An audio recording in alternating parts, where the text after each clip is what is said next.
That was Deborah Carter, The Things We Said Today.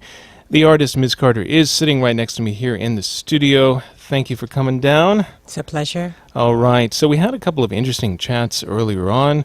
We're talking about young students. We're talking about the passion they bring. Also talking about how Korea has changed over the years. Maybe we could tell our listeners a little more about you. You have some projects coming up that you mentioned. What's in the pipeline or on the burner? Yes, definitely in the back burner right now. I'm working on the next album, which is a modern take on the music of Duke Ellington. Some songs are not known. Some songs I had to write lyrics to. And it's done in the various jazz styles, fusion, Latin jazz styles that I like.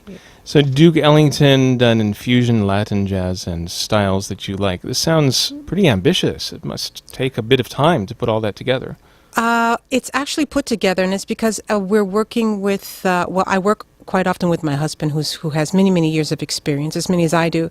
And we're working with seasoned musicians. You know, for this project, we were only doing it with musicians who knew what they were doing, and so that things would just, everything would be clear. So it comes together quickly. Yes, it comes together quickly. Well, you must have a very creative mind, because for me to think about all the different songs and different styles and put them all together and write lyrics, that would be a lot of work for me. But I guess you work pretty quickly. Well, it's the kind of thing that makes me jump out of bed in the morning. Yeah. Well, it's really exciting. Yeah.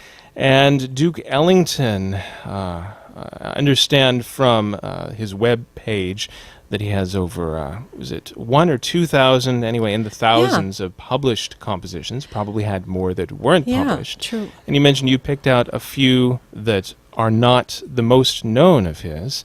What was your process of going through and picking out songs? How did you find them? Well, he has a real book, and so I had to go through I went through the book, and I was playing each song on the piano, song by song, looking at the melody, and of course I had a lot of help with the internet. Of course, I was Googling a lot of song titles and seeing what artists were doing it and what artists were not. And friends were helping me as well. Friends who knew that I was working on the project, they were, giving me places to look.